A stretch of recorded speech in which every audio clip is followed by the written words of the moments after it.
Assalamualaikum warahmatullahi wabarakatuh. Kami dari kelompok 2 yang membawakan tema mekanisme kematian sel pada tumbuhan yang diserang virus.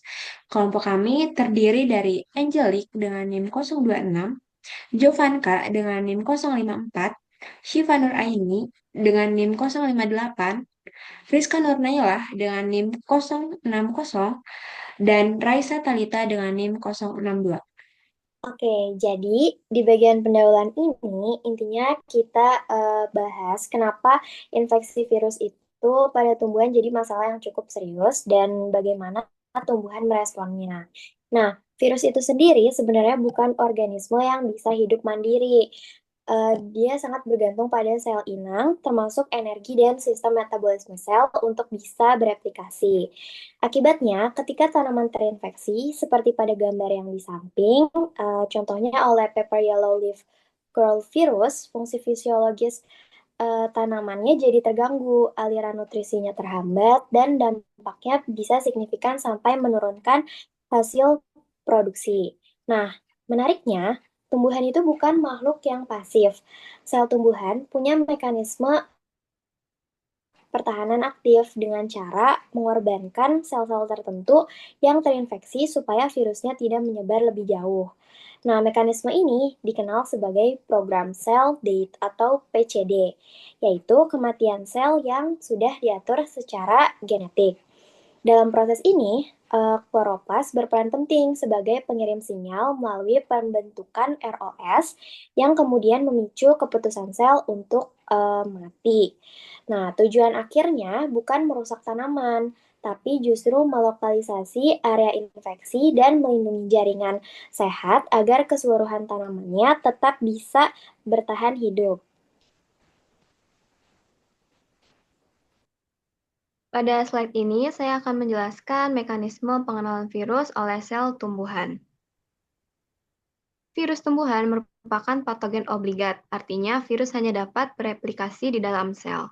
Pada tumbuhan, sel tumbuhan mengenali keberadaan virus sejak awal infeksi melalui sistem pertahanan bawaan atau innate immunity, berupa protein pengenal spesifik yang disebut resistant protein atau R protein. Nah, lalu jika R protein ini sesuai, akan mendeteksi avirulence protein, yaitu protein virus, dan akan memicu atau men-trigger sistem pertahanan sel tumbuhan. Namun, jika R tumbuhan ini tidak sesuai dan mendeteksi avirulence protein, maka tidak ada respon pertahanan sel tumbuhan dan virus lolos dari deteksi. Selanjutnya dalam konsep gene for gene menjelaskan bahwa suatu gen resisten pada tumbuhan berpasangan dengan satu gen avirulence pada virus patogen. Pengenalan virus ini bukan langsung menyebabkan kematian sel, tetapi bertindak sebagai pemicu atau trigger awal respon pertahanan sel tumbuhan. Selanjutnya, pengenalan virus oleh sel tumbuhan terjadi melalui interaksi protein virus dengan protein sel inang di sitoplasma yang merupakan lokasi utama replikasi virus. Selanjutnya akan membahas aktivasi sinyal pertahanan sel yang terbagi menjadi 5 tahap. Langkah pertama dimulai ketika virus dikenali oleh protein pengenal atau R protein. Pengenalan ini menjadi sinyal awal bagi sel tumbuhan bahwa sedang terjadi infeksi. Setelah itu, sel mengaktifkan jalur pensinyalan pertahanan yang ditandai dengan peningkatan ion kalsium di dalam sitoplasma. Ion kalsium ini berperan sebagai second messenger untuk meneruskan dan memperkuat sinyal bahaya ke berbagai komponen seluler. Selanjutnya, sel menghasilkan reaktif oksigen spesies atau ROS, dan pada tahap ini, ROS berfungsi sebagai molekul sinyal yang mengamplifikasi respon pertahanan sel, bukan hanya sebagai senyawa toksik. Respon pertahanan tersebut kemudian diperkuat oleh peningkatan hormon asam salisilat yang berperan dalam mengatur dan mengordinasikan respon imun sel terhadap infeksi virus. Kombinasi sinyal dari kalsium, ROS, dan asam salisilat ini akhirnya mengaktifkan gen-gen pertahanan yang mempersiapkan sel untuk memasuki respon lanjutan berupa hypersensitive response dan program cell death, sehingga penyebaran virus dapat dibatasi. Nah, setelah virus dikenali, maka sinyal pertahanan aktif. Dan jika ada ancaman serius, maka hypersensitive response akan dijalankan. Dari hal tersebut dapat disimpulkan bahwa hypersensitive response adalah keputusan ekstrim sel untuk menghentikan infeksi. Hyperresponse ini bisa dibilang sebagai strategi mengorbankan sel sendiri oleh tanaman supaya patogen kehilangan sumber nutrisi dan tidak bisa berkembang. Salah satu pemicu utama hyperresponse adalah akumulasi ROS yang berfungsi sebagai sinyal bahaya untuk memulai kematian sel. Pada hypersensitive response, kematian sel tidak terjadi secara acak, tetapi melalui serangkaian perubahan seluler yang terkontrol. Perubahan ini menunjukkan bahwa hyperresponse melibatkan mekanisme kematian sel terprogram atau program cell death. Salah satu perubahan awal yang terjadi adalah fragmentasi inti sel. Pada tahap ini, DNA di dalam inti sel dipotong secara teratur, menandakan bahwa aktivitas genetik sel dihentikan secara permanen. Selanjutnya, terjadi kerusakan membran sel. Membran mulai kehilangan integritasnya sehingga keseimbangan internal sel terganggu. Namun, kerusakan ini masih berlangsung secara terkendali dan tidak menyebar ke sel-sel di sekitarnya.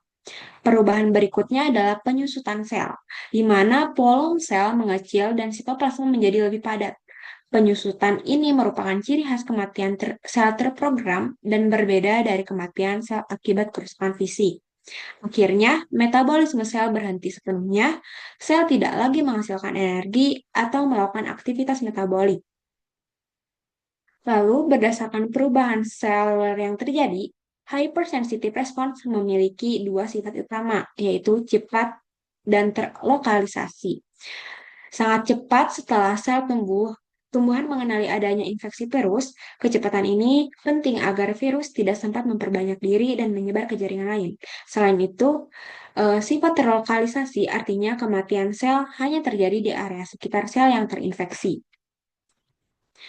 Setelah sifat HR diketahui, ketika sel yang terinfeksi mengalami kematian, virus akan kehilangan tempat untuk bereplikasi karena proses metabolisme dan struktur sel yang dibutuhkan sudah tidak berfungsi. Nah, akibatnya penyebaran virus menjadi terhambat dan infeksi dapat dibatasi hanya pada area yang sangat kecil. Dengan demikian, hypersensitive response merupakan respon pertahanan yang berujung pada kematian sel terprogram atau program cell death. Oke, selanjutnya adalah program cell death sebagai hasil akhir dari HR atau hypersensitive response. Program cell death atau PCD merupakan hasil akhir dari respon hipersensitif yang terinduksi setelah pengenalan virus oleh gen ketahanan R pada jaringan terinfeksi. Setelah pengenalan virus, tanaman mengarahkan respon pertahanannya hingga berujung pada kematian sel yang terprogram di area terinfeksi. Selanjutnya, dampak pada replikasi dan sebaran virus. PCD pada infeksi virus merupakan strategi pertahanan tumbuhan untuk membatasi penyebaran patogen. Sebagai akibat PCD, sel kehilangan kemampuan untuk mendukung replikasi virus. Artinya, virus tidak dapat lagi menggunakan sel tersebut sebagai tempat berkembang biak. Selain menghentikan replikasi, PCD juga berperan penting dalam membatasi penyebaran virus ke jaringan di sekitarnya. Selanjutnya, perlindungan jaringan sehat. PCD pada infeksi virus merupakan strategi pertahanan tumbuhan untuk membatasi penyebaran patogen dengan membentuk zona nekrotik. Lalu, pembatasan PCD pada situs infeksi juga penting untuk mencegah kerusakan berlebih, sehingga sistem regulasi menjaga agar kematian sel tetap terlokalisasi.